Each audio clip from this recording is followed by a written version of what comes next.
Ya. Esto es totalmente, ¿cómo se dice? Accesible.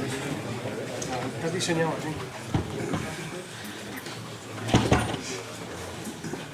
Buenas tardes.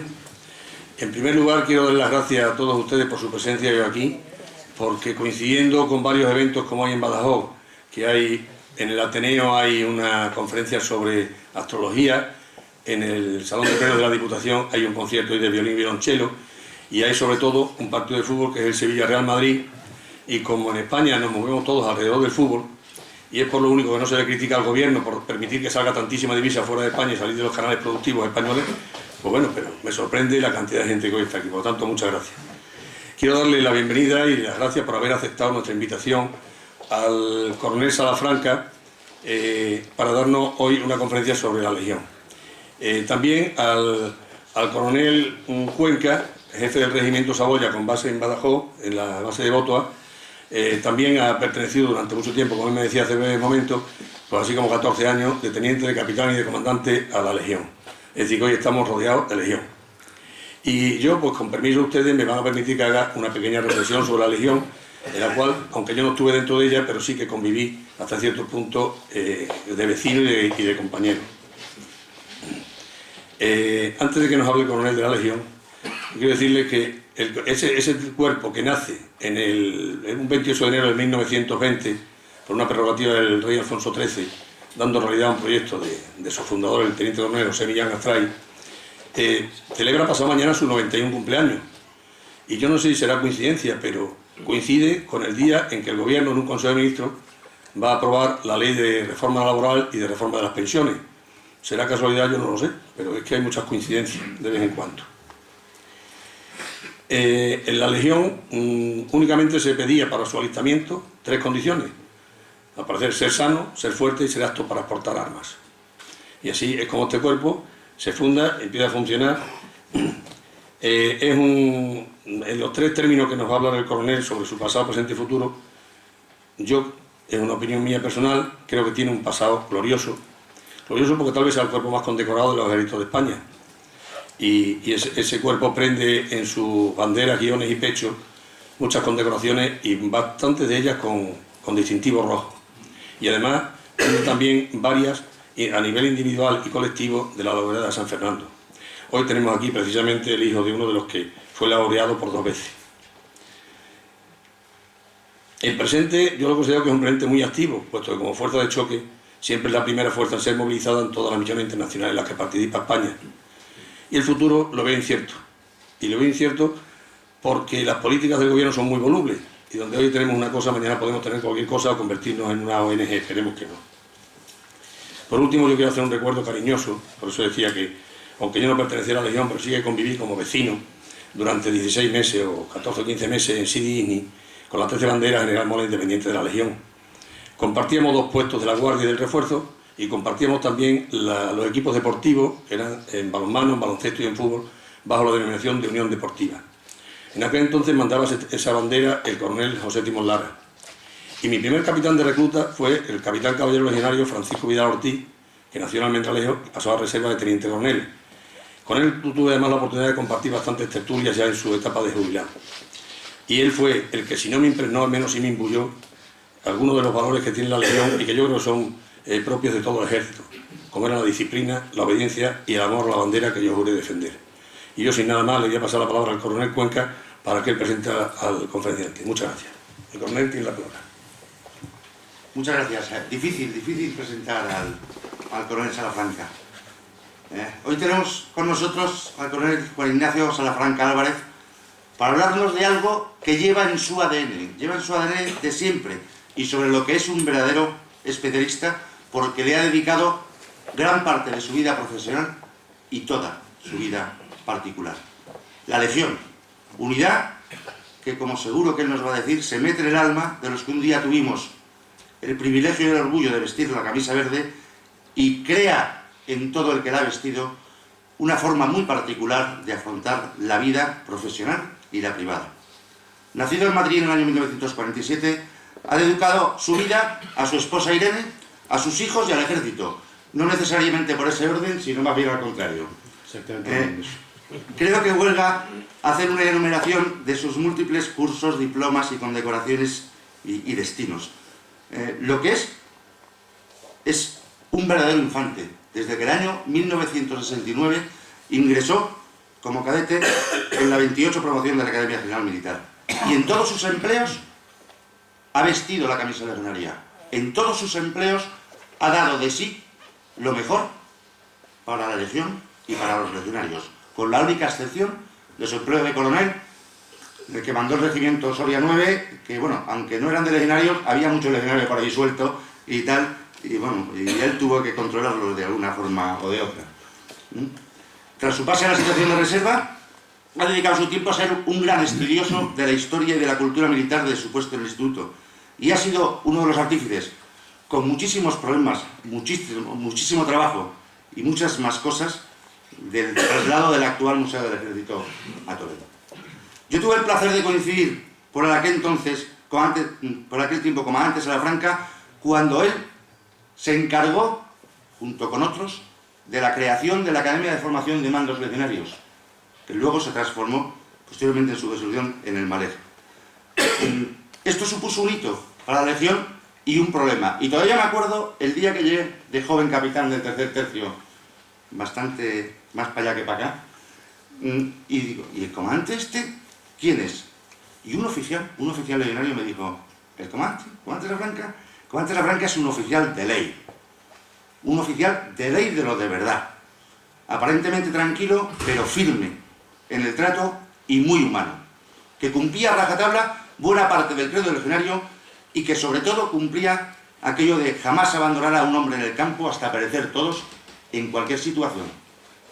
Combate y día a día, donde a veces es más difícil. Luego en Bosnia tuve el placer de estar bajo sus órdenes en el año 89, del año 93, cuando salimos por primera vez desde hacía muchos años fuera de nuestras fronteras y tenemos muchas narices, mucho empuje, mucho empleo, la otra palabra me la guardo, y bastante desconocimiento, como él podrá decir. Es un verdadero placer para mí que don Juan Salafranca está aquí con nosotros, y estoy seguro de que por sus conocimientos, experiencia de la Legión, dotes humanas y sobre todo porque lleva a la Legión dentro, nos va a deleitar con una magnífica conferencia sobre estas fuerzas que a todos los que hemos estado las tenemos en el corazón. Amigo Juan, mi coronel, muchísimas gracias por tu presencia aquí y estamos esperando todos como locos escuchar. Muchas gracias. Muchas gracias, presidente. Muchas gracias, mi coronel, querido amigo Salva. De todo lo que se ha dicho, yo lo único que quiero decir es que ni mis conocimientos, ni mi capacidad, ni ningún otro motivo me va a llevar a hablar de la Legión más que el cariño que la tengo.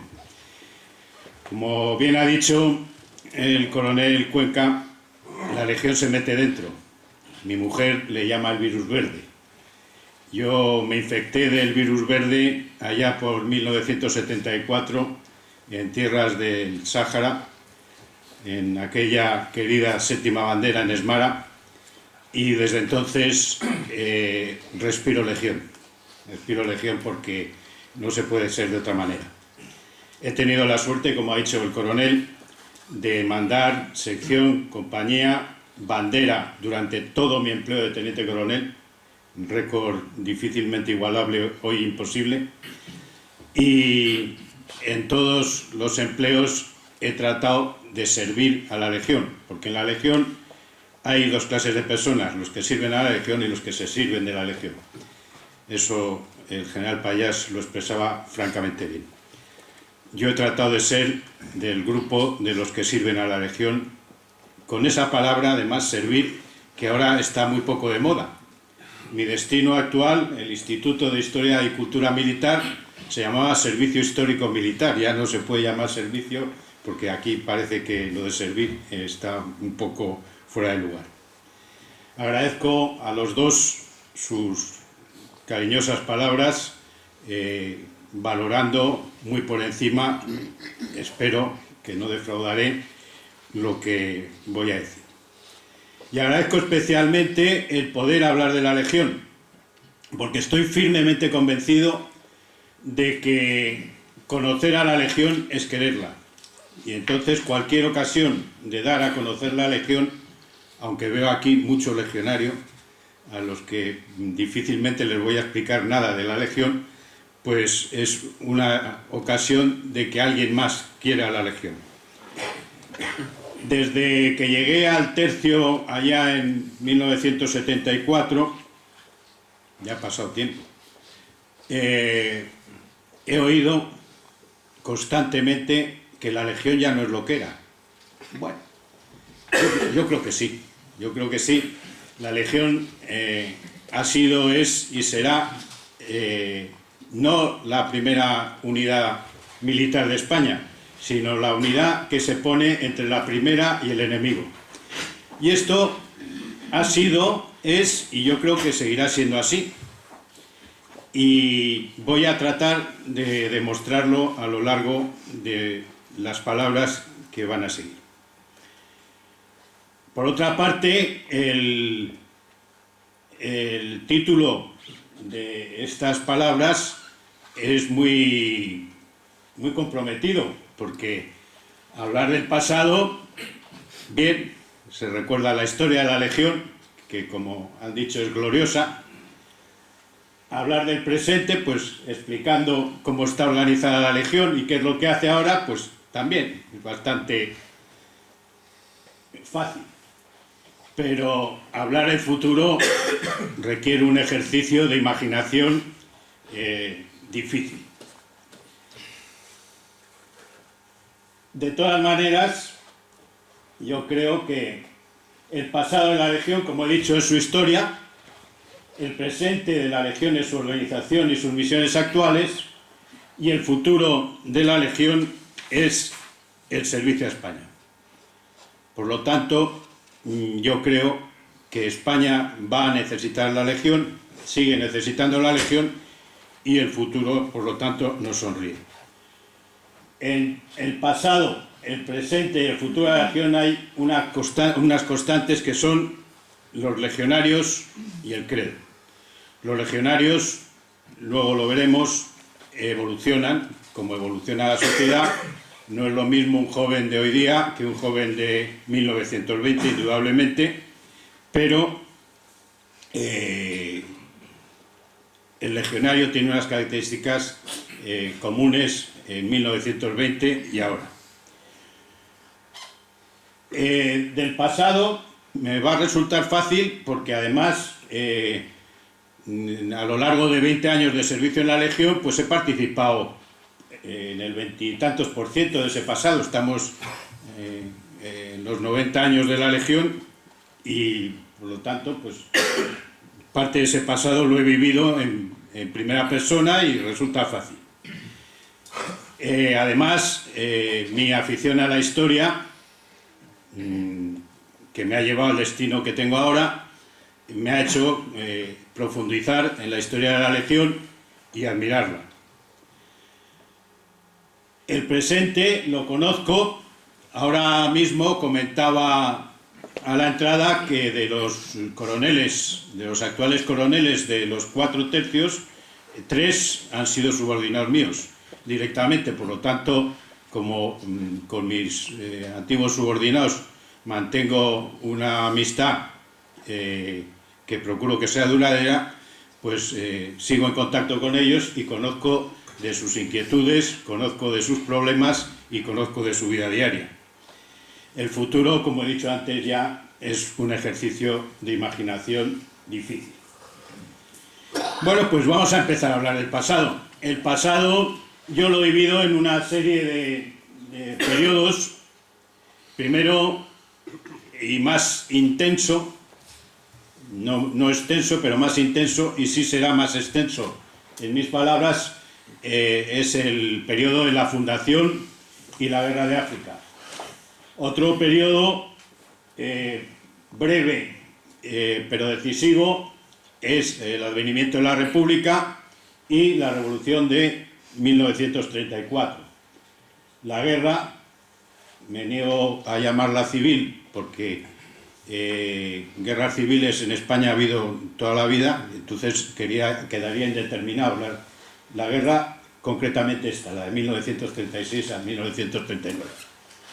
La posguerra y la permanencia de los tercios en el entonces protectorado de España y Marruecos, la independencia de Marruecos y la casi inmediata campaña de Ibn Sáhara, luego las últimas operaciones y la evacuación del Sáhara, la venida de la Legión a la península, a Ronda, luego a Málaga y luego a Almería, las primeras operaciones en el exterior de las que hemos participado hombro con hombro el coronel Cuenca y yo, y la Brigada de la Legión, como último periodo de su historia. Aquí tenemos al fundador de la Legión y al primer jefe, fundador de la primera bandera que he tenido el honor y la suerte de mandar, Millán Astray y Franco. Como ha dicho el presidente, la creación de la Legión, de la que pasado mañana se cumplen 91 años, no fue fácil, hubo que vencer bastantes resistencias, pero ya una vez creada, una vez alcanzado el éxito de crear 3 banderas en un tiempo récord, que para sí quisieran los modernos sistemas de reclutamiento, todavía siguieron las dificultades, porque los jefes de las columnas de operaciones en África, en la guerra de África, no querían esa fuerza nueva, no se fiaban de esa fuerza nueva, hasta que casi accidentalmente entró en combate la Legión, y a partir de ahí se disiparon todas las dudas. Se disiparon esas dudas,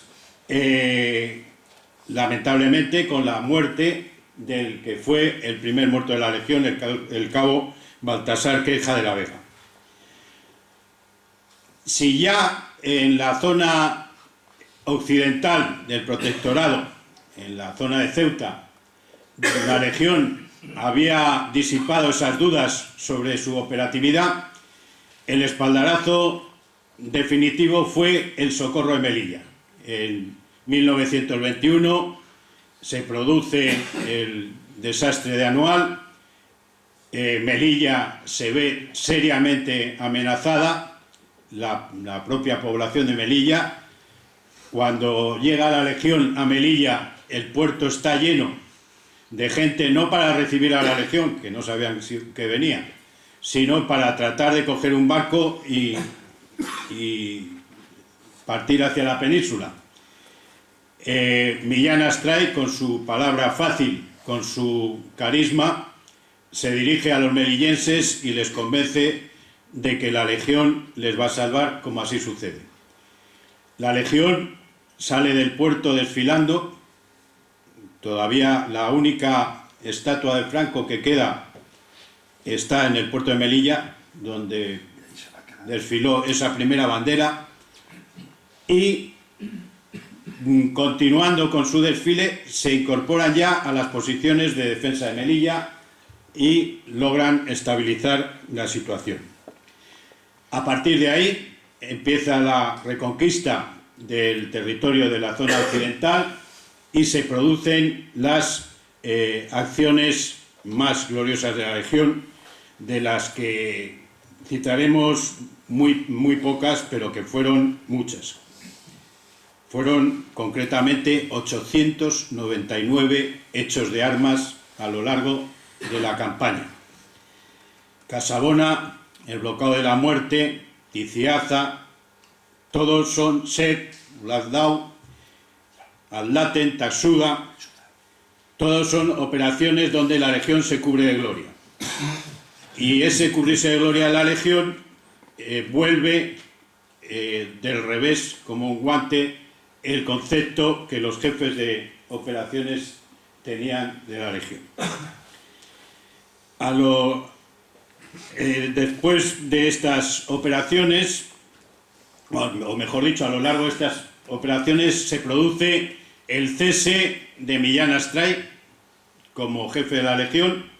Se le confía en 1923 el mando de la Legión al teniente coronel Valenzuela, que ya se había cubierto de gloria mandando los regulares y otras unidades en la guerra de África, y se produce la muerte en combate, haciendo bueno el espíritu de unión y socorro del teniente coronel Valenzuela. A la muerte del teniente coronel Valenzuela se produce el ascenso a teniente coronel del comandante Franco y se le encomienda el mando de la Legión. A partir de ahí continúan una sucesión de hechos de armas hasta llegar a esos 899 que he dicho, en los cuales la Legión se sigue cubriendo de gloria, hasta llegar al hecho que supone un punto de inflexión en la guerra de África, que es el desembarco de Alhucemas. Desembarco de Alhucemas que no solo es decisivo, sino que además es, en la historia de todos los ejércitos del mundo, la primera operación conjunta y combinada. Es decir, conjunta, que participan fuerzas de los entonces, no había ejército del aire, pero sí había aviación, del ejército, de la armada y de la aviación. Y combinada porque participan fuerzas terrestres y navales de España y de Francia. Antes de esto se ha producido el ascenso de Franco a coronel y continúa al mando de la Legión. La Legión ha ido creando banderas y llega a tener 8 banderas, y se ha creado también el escuadrón de lanceros legionarios, que aunque se ha afirmado de mí que soy un infante 100%, la verdad es que tengo un poco de espíritu jinete, bastante espíritu jinete, y no me he resistido a la tentación de traer aquí esta bella imagen del escuadrón de lanceros en el acuartelamiento de Riffield. Acuartelamiento de Riffield, que es un modelo de la eficacia legionaria, porque a pesar de estas 899 hechos de armas, los legionarios tenían tiempo para crear este acuartelamiento modelo, crear una granja modelo, una explotación agropecuaria modelo que daba de comer muy bien a los legionarios. Cuando estaban en Riffield, en operaciones era otra cosa, y todavía les sobraba tiempo para divertirse, que es una cosa muy sana que debe hacer todo combatiente. Bueno, el resumen: después de esto, Franco asciende a general, después del desembarco de Alhucemas, casi al final de la campaña. Franco asciende a general y, curiosamente, le relevan el mando Millán Astray. O sea que la Legión, en cuanto a sus mandos de la primera época, digamos que es capicúa. Empieza con Millán Astray y acaba con Millán Astray. Como he dicho, llega a haber 8 banderas y el escuadrón. Y la Legión, que se fundó como tercio de extranjeros, en 1925 pasa a llamarse Tercio de Marruecos y luego simplemente el Tercio. El Tercio, que es cuando el mando es de coronel y cada una hay 2 unidades subordinadas que se llaman legiones, primera y segunda legión del Tercio. Llega en 1931, el 14 de abril, como resultado de unas elecciones que no tenían nada que ver con el asunto, puesto que eran unas elecciones municipales, pero aprovechando que el Pisuerga pasa por Valladolid, se proclama la Segunda República Española. Y la República, como la monarquía y como luego el régimen de generalísimo Franco, utiliza la Legión. Utiliza la Legión cuando en 1934 se producen unos graves desórdenes en Asturias, en Cataluña, la proclamación del Estado catalán en contra de la propia Constitución de la República, y se recurre a la Legión. La Legión combate en Asturias. Ahí vemos a los condecorados con la medalla militar individual en esa campaña. Pero antes de eso, la República había cometido una tropelía ya, disolviendo dos banderas y el escuadrón de lanceros, con lo cual la caballería desaparece de la Legión. Otro momento decisivo es la participación de la Legión en el alzamiento nacional. El director del alzamiento, que era el general Mola, no contaba con el ejército de África más que como reserva. Al fracasar en ciudades importantes como Madrid, Barcelona y otras el alzamiento, se ve que el ejército de África, y dentro de él la Legión, va a ser decisivo, y así será, así se comprobará. Hay una dificultad, la dificultad se llama Mar Mediterráneo, Estrecho de Gibraltar. Había que trasladar a los legionarios. Aquí vemos a los primeros legionarios en lo que también fue el primer puente aéreo de la historia. La Legión siempre ha hecho historia, ha sido pionera como cuerpo joven. Yo, como ha dicho el coronel Cuenca, he tenido el honor de mandar el regimiento más antiguo de Europa, que es el Soria 9. Claro, comparado con los 500 años de historia del Soria 9, los 90-91 de la Legión le hacen un cuerpo joven. Y como cuerpo joven, pues se mete en aventuras. Y esta es otra aventura, el primer puente aéreo de la historia. Después se consiguió forzar el paso del Estrecho con el famoso convoy de la Victoria, y las columnas de las que formaba parte la Legión emprenden su marcha hacia Madrid combatiendo duramente. Especialmente en esta ciudad en la que estamos, que costó la práctica aniquilación de la Cuarta Bandera, las bajas considerables de la Quinta Bandera y numerosos hechos heroicos que luego se han tratado de tergiversar por la propaganda, haciéndolos, resaltando hechos a los que era ajena la Legión y ocultando el heroísmo de nuestros hombres en la brecha de la Trinidad. Desde aquí, en Badajoz, se combate duramente también en Talavera, se libera el Alcázar de Toledo, también asunto controvertido, pero que elevó la moral, y además modernamente está comprobado que fue una decisión acertada, porque unas unidades que venían combatiendo desde Sevilla hasta Madrid ya no estaban en condiciones de tomar Madrid como si fuera una operación de regalo. A partir de ahí se estabiliza el frente en Madrid y la Legión se sigue cubriendo de gloria en la ciudad universitaria y participa ya en todas las acciones, Brunete, Belchite, el Ebro, todas las acciones de la campaña de una forma destacada y heroica, como siempre. Durante toda la guerra, el jefe de la Legión es el primero teniente coronel, luego coronel y luego general Yagüe.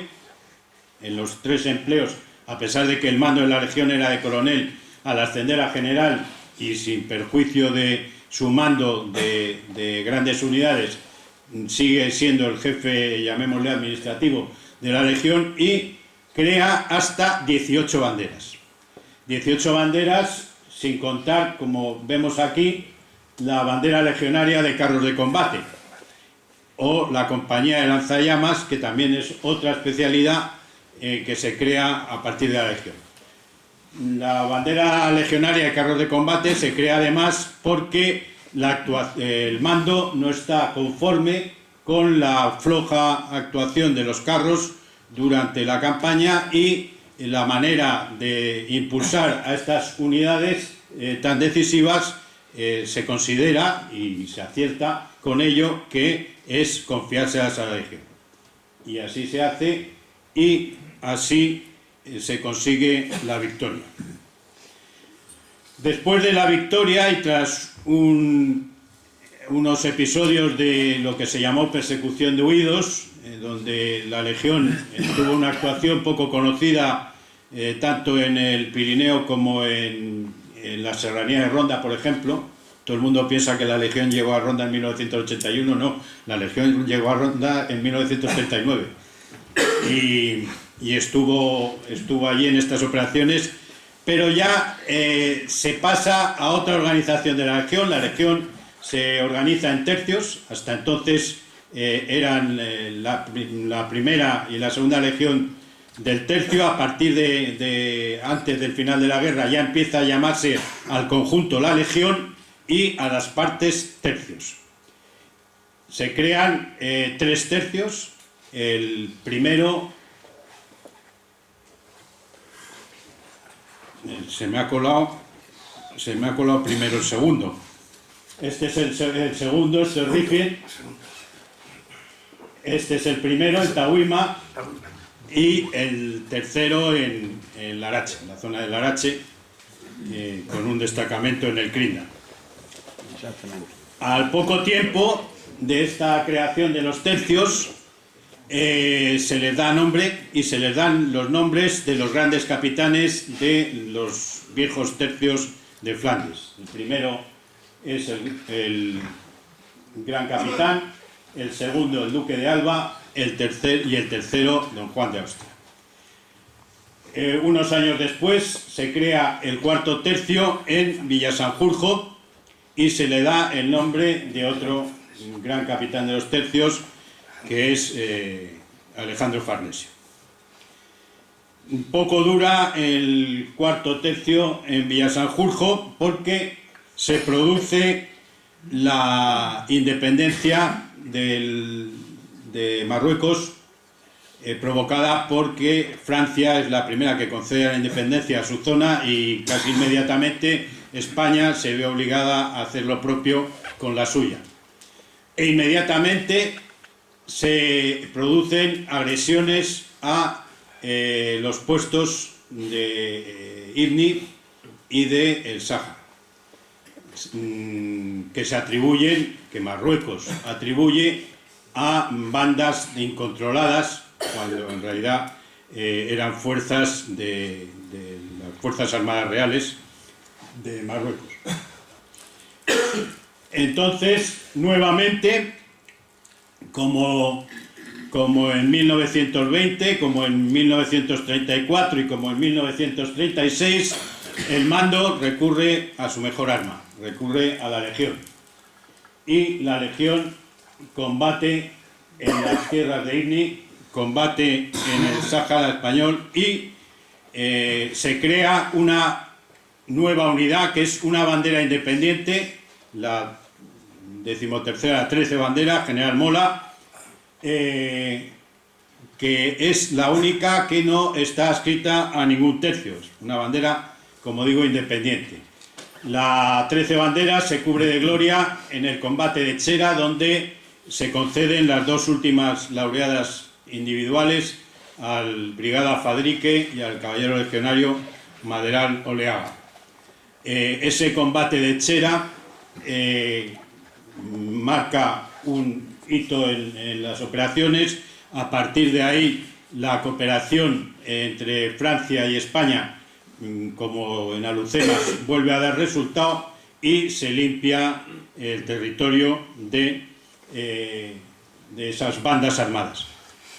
Tengo que decir, esto en Ibni y en el Sáhara, tengo que decir que a pesar de producirse la independencia de Marruecos en 1956, Hasta 1961 la legión permanece tanto en Rifien como en Tahuima, no así en Villa Sanjurjo, permanece dándose el caso curioso de que los oficiales que vivían en Melilla tenían que pasar la frontera para ir a su destino, sin ningún problema, sin muchos problemas, digamos, por parte de las autoridades marroquíes.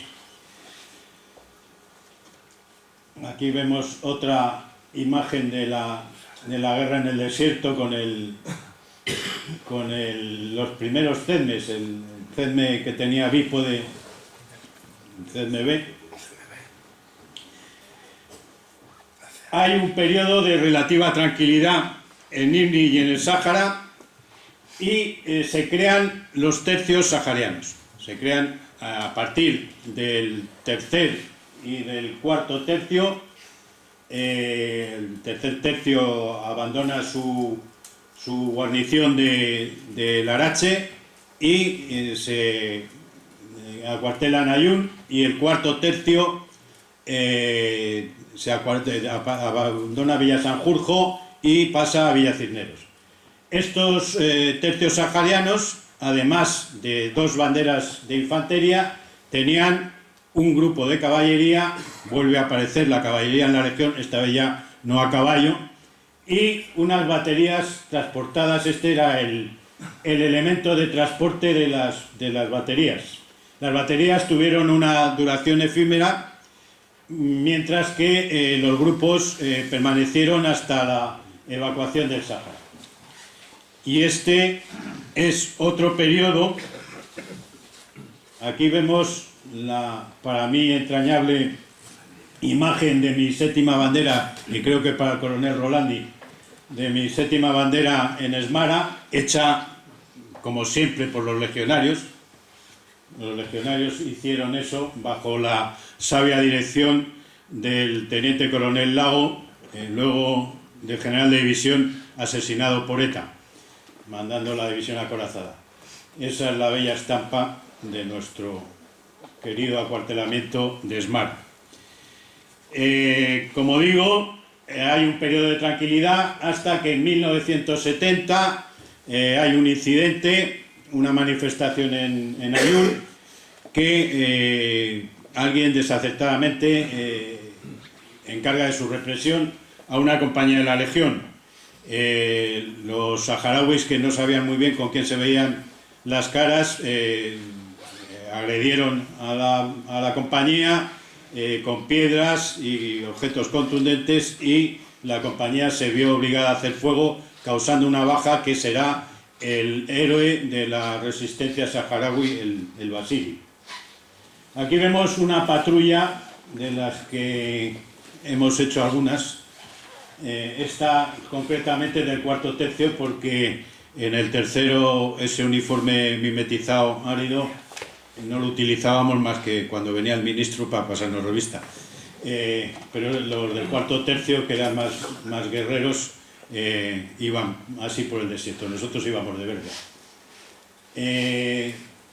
Como digo, a partir de 1970 y sobre todo en 1974 empieza a haber agresiones del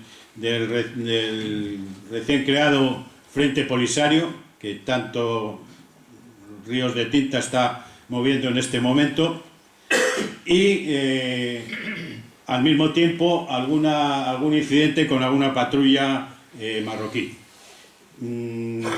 La situación se va poniendo cada vez más delicada, especialmente en cuanto a las iniciativas marroquíes. En septiembre de 1974 se espera una agresión en fuerza del ejército marroquí, que no se llega a producir, y en noviembre de 1975 se produce la conocida, para los que tenemos algunos años, Marcha Verde, que obliga, por las circunstancias del momento, a el mando político a decretar la evacuación del Sáhara, produciéndose la llamada Operación Golondrina. Antes de esto se ha producido acciones que le han costado la vida a algún legionario, como en Tifariti, y acciones donde la Legión ha sacado las castañas del fuego, como en Jausa,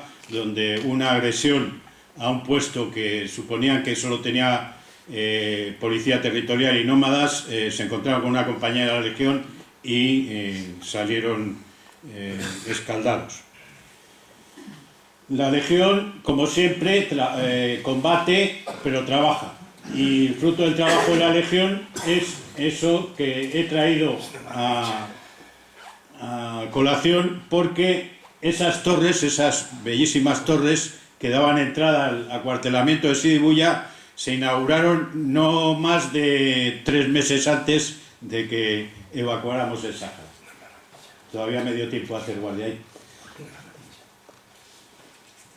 Bueno, se produce la evacuación del Sáhara y consecuentemente se produce también la disolución del cuarto tercio. Una de sus banderas se incorpora al primer tercio en Melilla y la otra al segundo tercio en Ceuta. El grupo de caballería del cuarto tercio desaparece y, igual que su plana mayor, y el tercer tercio se traslada de Ayun a Fuerteventura. Donde permanecería hasta 1985. Sí, 95, perdón. 95. Hasta 1995. Es un periodo de preparación para la guerra, de intensos ejercicios y maniobras, pero sin nada notable que reseñar, hasta que el general Payás, que había mandado el cuarto tercio en la evacuación del Sáhara y el tercer tercio en Fuerteventura, consigue del mando la creación de un cuarto tercio, primero el traslado de la subinspección de la Legión de Leganés, en Madrid, a Ronda, en Málaga. Y posteriormente la recreación del cuarto tercio, en esta ocasión como tercio de apoyo. Pero además del cuarto tercio se crean otras unidades, como es la unidad de operaciones especiales de la Legión, que posteriormente daría lugar a la bandera de operaciones especiales de la que hablaremos, la Academia de Formación de Mandos Legionarios, vieja aspiración de la Legión, y que el coronel Alonso y yo tuvimos el honor y la suerte de ser fundadores, y posteriormente se incorpora al cuarto tercio el grupo de caballería del tercero. Hay que decir que el cuarto tercio se crea, como he dicho, como tercio de apoyo, con una bandera de instrucción donde se instruían todos los reclutas que se incorporaban a cualquiera de los tercios. O sea, pasaban un periodo de instrucción en Ronda y luego pasaban cada uno a su tercio. Y la otra bandera, que es la 13 bandera otra vez, se vuelve a crear la 13 bandera y se crea como bandera de servicios. Vuelve a aparecer ya no la caballería, pero sí el caballo en la Legión, porque esa bandera tenía una compañía de policía militar con una sección a caballo muy bien pensada para patrullar por el campo de maniobras de las navetas y por la propia extensión del cuartel de Montejaque. Bueno, aquí vemos a nuestros jinetes con un material que en aquel momento era lo más moderno que había. Bueno, pues les duró un año. Después de una brillante participación en un ejercicio OTAN que se llamó Boeselager y de lograr un notable éxito en ese ejercicio, los propósitos del mando, que nunca alcanzamos a comprender porque no tenemos todos los datos, pues hicieron no desaparecer, sino desactivar, y al final han tenido razón, porque se ha vuelto a activar, desactivar el grupo de caballería. Bueno, vamos ya, para ajustarme al tiempo que me han concedido, a la última parte de esto, que son las primeras actuaciones en el exterior. Bueno, ahí ven ustedes un grupo de oficiales que parecen legionarios. Pues no lo son todos. No lo son todos porque una de las primeras misiones en el exterior fue la misión ONUSAL de Naciones Unidas en El Salvador, para la cual el ejército determinó la presencia de 101 oficiales. Como ven, van sin armas, eran observadores militares, no eran combatientes, y en el momento en que el jefe de Estado Mayor del Ejército está comprometiendo la presencia de 101 oficiales, está despachando con el general de la Legión, y el general de la Legión pide que de esos 101 oficiales, pues 20 sean legionarios. Aquí, como cosa curiosa, vemos al coronel Álvarez Gaumé, que ha mandado el segundo tercio, que entonces no era legionario, sino paracaidista. Vemos al actual jefe del mando de operaciones del Estado Mayor de la Defensa, que es artillero. Vemos, este es Alfredo Ramírez, ¿no? Este es Alfredo Ramírez, un oficial de ingenieros. En fin, que no todo el que está ahí es legionario, aunque hay otros legionarios.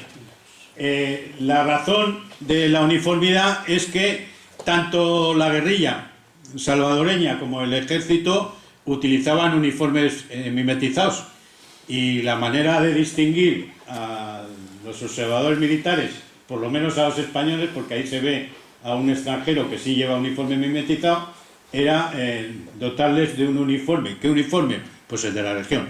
Ahí están con su verde camisa legionaria. Solo les falta el airoso chapiri, que por razones de su misión está sustituido por la boina azul de Naciones Unidas.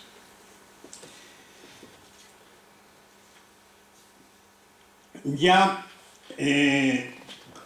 pasamos a misiones más contundentes, como son las primeras misiones en Bosnia. Aquí se producen nuevas bajas en la Legión. Aquí tenemos a los dos primeros oficiales caídos en Bosnia, el teniente Muñoz Castellanos y el teniente Aguilar, que murieron en cumplimiento de su misión. Antes, creo que así el presidente ha apuntado algo sobre las misiones.